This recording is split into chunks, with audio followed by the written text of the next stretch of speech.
Girls હોસ્ટેલમાં 100 થી વધુ વિદ્યાર્થીનીઓને થઈ ફૂડ પોઈઝનિંગની અસર। 350 સ્ટુડન્ટને ભોજન લીધા બાદ મોડી રાત્રે પેટમાં દુખાવો શરૂ થયો હતો।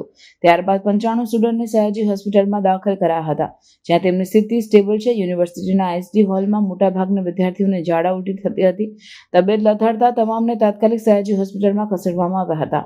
95 વિદ્યાર્થીઓને સયાજી હોસ્પિટલના વિવિધ વોર્ડમાં દાખલ કરવામાં આવ્યા છે। ઉલ્લેખનીય છે કે ખીર, પનીર અને દાળ ભાત જમ્યા બાદ 350 વિદ્યાર્થીનીને મોડી રાત્રે પેટમાં દુખાવો શરૂ થયો હતો।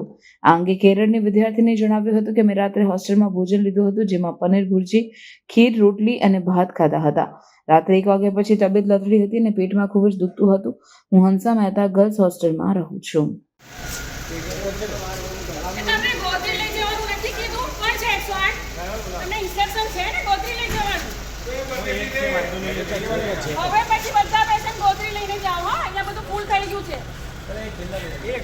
ગોત્રીના જોડે વાત થઈ ગઈ છે, ત્યાં લઈને જજો પ્લીઝ। અત્યારે બધા વોર્ડ ફૂલ થઈ ગયા છે। એક જ છે?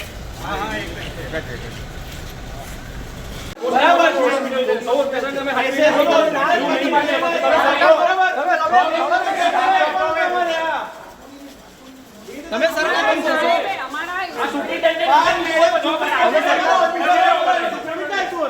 एक्सपर्ट वर्ग है ये બધા લઈને આવજો હા કઈ આવો કઈ ના વ્યવસ્થા કરવી પડે, સરકારી દવાખાનું છે એમ ટ્રીટમેન્ટ માટે લાગે તો તમે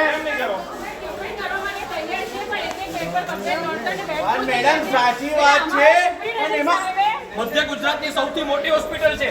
શા માટે બોલો આ બોલવું પડશે,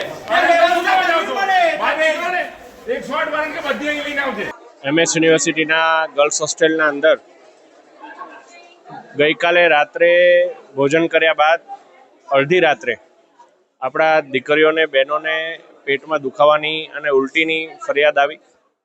ધીરે ધીરે 1-2 ફરિયાદ વધતા એક માસ ફૂડ પોઈઝનિંગ થયું હોય એવો એક કિસ્સો બહાર આવી રહ્યો છે। અહીંયા પ્રાથમિક સારવાર તમામ જેટલા પણ આપણા વિદ્યાર્થીઓ છે એમને વ્યવસ્થિત રીતે અપાઈ રહી છે। અને હવે જો માની લો કે હજુ વધારે કોઈ પેશન્ટ એવા ટર્ન આઉટ થાય કે એમને પણ વધારે આ પ્રકારના પ્રોબ્લેમ છે તો ગોત્રી હોસ્પિટલને પણ આ બાબતે જાણ કરવામાં આવી છે। એટલે એવું ના થાય કે એકસાથે એક જ જગ્યા પર વધારે પેશન્ટ આવે અને એની સારવારમાં મળવામાં એમને કોઈ પ્રકારનું કોમ્પ્રોમાઇઝ ફેસ કરવાનો સમય આવે। એના બદલે GMERSમાં પણ કહી દીધું છે, ત્યાં પણ હવે કોઈ નવા પેશન્ટ આવશે તો ત્યાં પણ એમને શિફ્ટ કરવામાં આવશે। પ્રાઇમરીલી એમની સાથે વાત કરતા એવું લાગે છે કે રાત્રે એમને ભોજનમાં જે કશું જમ્યા એના પછી એમને આ પ્રકારની પ્રોબ્લેમ્સ ફેસ કરવી પડી છે। અને એને લઈને એના MS યુનિવર્સિટીના વાઇસ ચાન્સલર, MS યુનિવર્સિટીના તમામ વોર્ડન, ચીફ વોર્ડન, તમામ લોકો અહીંયા સ્ટેશન છે। અને અહીંયા વડોદરામાં વસતા એક વિદ્યાર્થી એ અમારા વિદ્યાર્થી છે। એમની સેફટી, એમની કાળજી એ યોગ્ય રીતે લેવાય એ બાબતની સૂચના વહીવટી તંત્રને પણ આપવામાં આવેલી છે।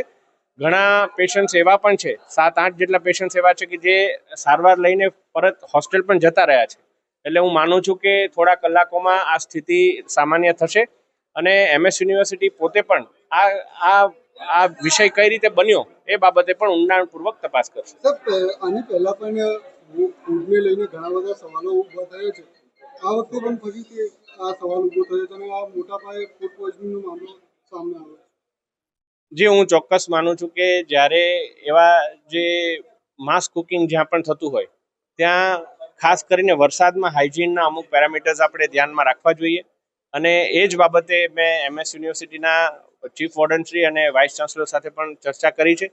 તેઓ આ બાબતે ખૂબ જ ગંભીર છે અને યોગ્ય તપાસ કરી અને જે કોઈ પણ નિર્ણય લેવાનો હશે મને વિશ્વાસ છે કે MS યુનિવર્સિટીના સત્તાધીશો એ નિર્ણય લેશે।